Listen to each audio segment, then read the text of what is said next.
Hola, buenos días, bienvenidos otro día más a la Universidad Francisco Marroquín. Hoy tenemos el gusto de traer a Domingo Soriano, que va a hacer con nosotros el seminario de pensiones.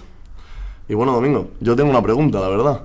Yo tengo 22 años, la verdad que no me preocupa mucho la pensión ahora mismo. Claro, tú con 22 años tampoco te preocuparía mucho. No estaba en el top 3 de mi lista de prioridades. ¿Y cuál era tu top 3?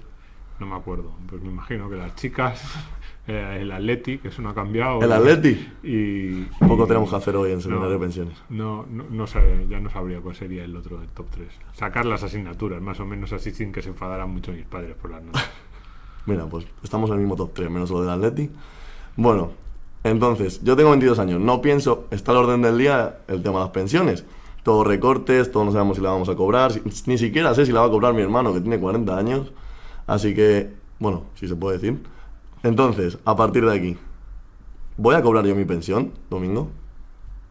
Sí, o sea, a ver, yo tengo 45, soy algo mayor que tu hermano. Yo a mí mismo me respondería que sí, seguro, que yo voy a cobrar mi pensión. A tu hermano le respondería que sí, seguro. Y a ti te respondería que sí, seguro. Y además, casi te diría que si tú no cobrases tu pensión por alguno de los miedos que normalmente tiene la gente asociada a su pensión, casi sería el menor de los problemas.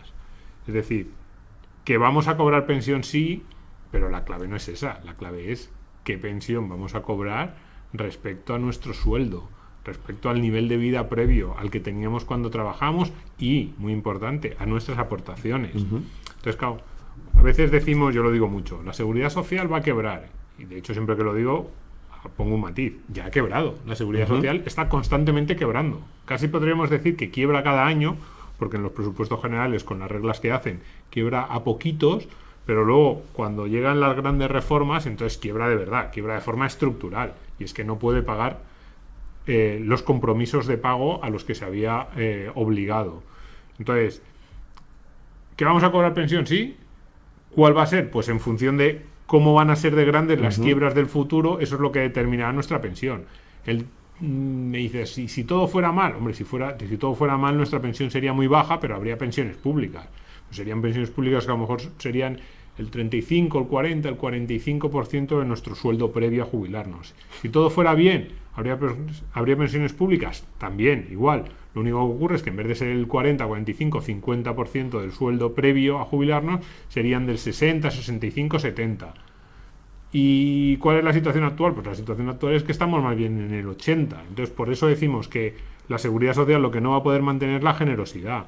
Si a nuestros padres, a nuestros abuelos, les garantizaba que iban a cobrar una pensión que estaba, pues eso, más o menos en el 80% del último sueldo que cobraban, y más o menos en ese entorno un poquito más bajo, pero más o menos que la pensión media para el régimen general, hablamos de régimen general, pensión de jubilación, podía estar más o menos en el 80-90% del salario medio de la economía, son esos datos los que no se van a mantener, pero eso es lo importante, porque claro, yo no quiero que a mí me paguen una pensión más o menos alta de la que le pagaban a mi abuelo. Yo lo que quiero es que me paguen una proporción de mi salario similar a la que le pagaban. Y eso es lo que va a ser absolutamente inalcanzable y eso es lo que vamos a tratar de explicar en el seminario. Entonces, por resumir, pensión sí. Pensión sí.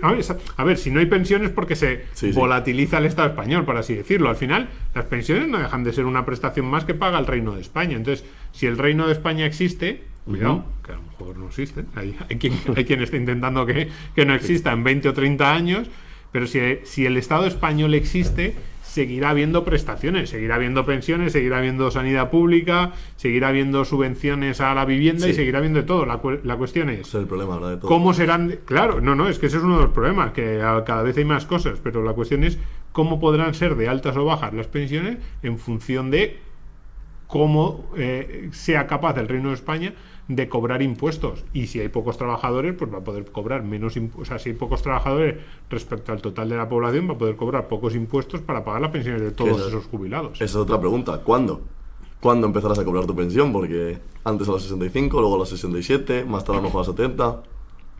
Pero es que eso forma parte del mismo truco. Es decir, está claro. Eso es importante. Nos hacen los mismos trucos. Es decir, nos dicen, durante años las reformas han ido a la mensualidad. Es decir, y a la mensualidad de esta forma un poquito escondida. No es que bajase la mensualidad, porque además la mensualidad no puede bajar hasta que no nos jubilamos. Lo que hacían eran reformas que tenían impacto 10, 12, 15 años después. De hecho, la reforma de 2011 terminará de desarrollarse en 2027.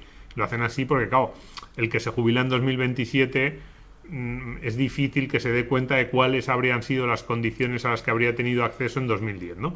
Pero durante años las condiciones o los recortes o las reformas son recortes. A ver, no nos olvidemos, cuando hacen reformas no es para pagar más, para pagar menos, porque no hay dinero en la caja, claro. Que lo llaman reformas, siempre son recortes sobre las pensiones del futuro, y durante años han ido dirigidos a la mensualidad. La edad de jubilación se ha mantenido relativamente estable en los 65, y eran reformas que lo que hacían era endurecían las condiciones de acceso. Es decir, tenías que cotizar mucho más para tener derecho a una pensión.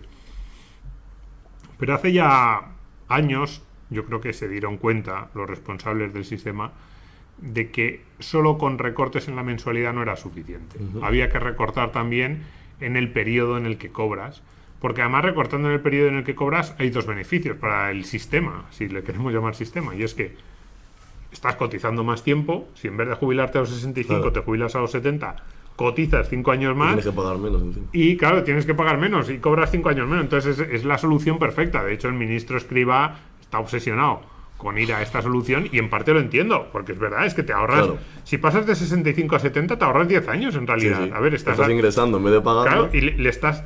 Pero eso es un recorte de manual, pero vamos, que no puede ser más recorte. Básicamente te están quitando 10 años de pensión, o 5 que tienes más que pagar y 5 que te quitan.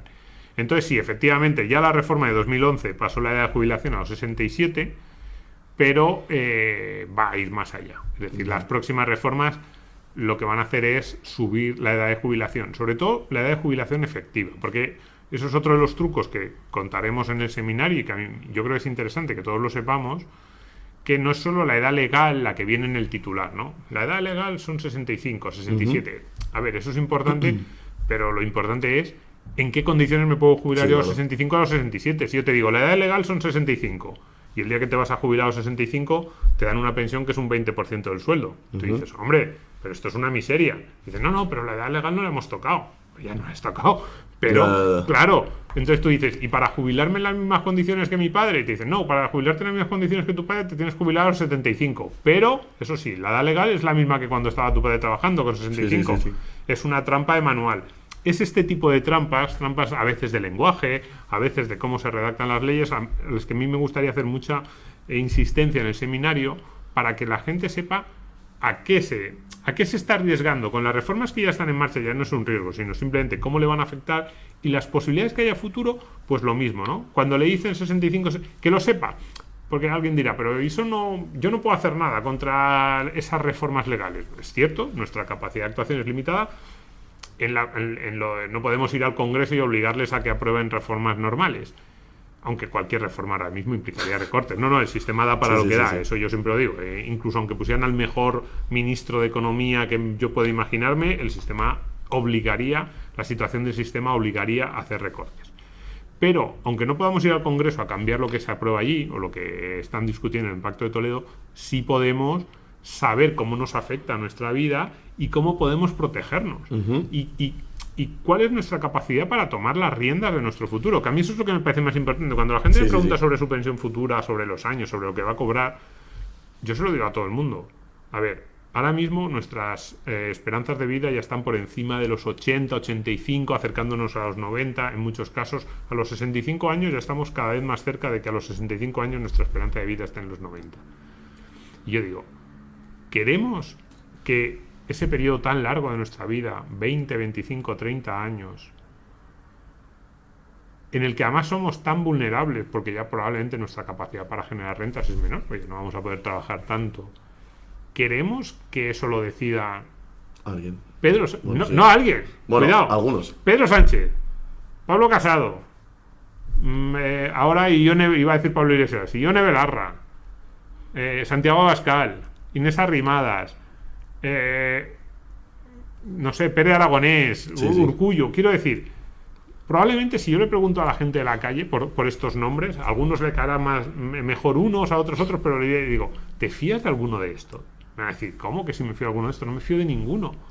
No me fío de ninguno. Y es lógico que no nos fiemos mucho de ellos tampoco. A mí no me genera mucha credibilidad ninguno de todos estos nombres que he dicho.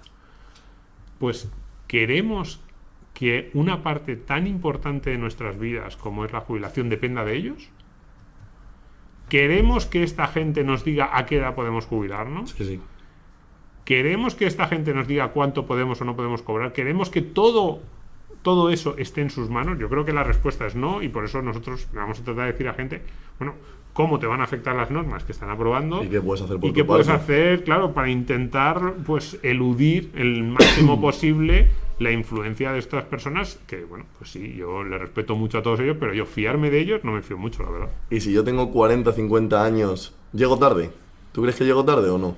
Hombre, llegas más tarde que yo, que tengo 22, sí, pero ¿puedo salvarme? A mí me habría gustado que me dijeran muchas de estas cosas con 20 o 22 años, no solo estas, sino muchas de las que hablamos sobre temas de inversión, sobre temas de ahorro y de control financiero. Finanzas personales. Finanzas personales, a mí me habría gustado que me lo dijeran antes. Pero yo siempre lo digo, es mejor que hagas cosas sensatas con 64 a que llegues a la jubilación sin hacer nada. 15 años son 15 años, encima 15 años... Con 50 años ya tienes todavía 15, 17... Con 40 tienes 20, 25. No son menos años que si empiezas a hacer cosas sensatas con 20. Sí, pero las rentas que generas durante esos años normalmente son las mayores rentas que generas. Y abrir los ojos es importante, porque nosotros vamos a plantear opciones y vamos a tocar el tema finanzas personales, ahorro, inversión, cómo yo creo que tiene que empezar una persona a organizarse sus finanzas para esa jubilación, pero vamos a hablar mucho también del sistema y de las reformas que hay en marcha, que eso no depende tanto de tu actitud, sino de lo que decíamos antes, de lo que se aprueba en el Congreso. Pero sí que es importante saber en qué consisten esas reformas y cómo afectan a cada uno de los trabajadores y en según qué circunstancias. Porque eso sí que nos va a permitir, nos va a otorgar un conocimiento que es importante a la hora de tomar decisiones de todo tipo. Pues desde me ofrecen un trabajo en España y en el extranjero que me conviene más o menos, desde me ofrecen una subida de sueldo, me ofrecen un salario en especie, me ofrecen una prejubilación, prejubilación, estamos trabajando mi mujer y yo, y uno de los dos se está planteando a lo mejor pedir media jornada para estar más tiempo en casa. Todo ese tipo de decisiones son muy importantes, y una de las cuestiones clave en todo este tipo de decisiones es, oye, ¿qué pensión nos quedará en el futuro? ¿Qué tenemos ahorrado nosotros? ¿Cómo podemos complementar la pensión? ¿Y cómo nos afectan las medidas que están tomando? Y a todo eso vamos a tratar de ayudar, por lo menos de dar las primeras herramientas a las personas que acudan al seminario para que puedan responder a esas preguntas con un poquito más de información. Y además que no les engañen, que eso también es otra. A mí, eso a lo mejor dice la gente, pues no sirve de mucho. Bueno, pues no sirve de mucho, pero sí, que cuando escuchamos a un político hablar en politiqués, en ese lenguaje propio que han creado, que sepas que está siendo engañado. Claro, que está diseñado fundamentalmente para que no nos enteremos, por lo menos que sepamos decir, un momento, sepamos traducir. Esto es como Matrix, el político hablando en politiqués y nosotros traduciendo. Sí. Bueno, pues muchas gracias, Domingo, y esperamos veros a todos en el seminario de pensiones. Muchas gracias. Gracias.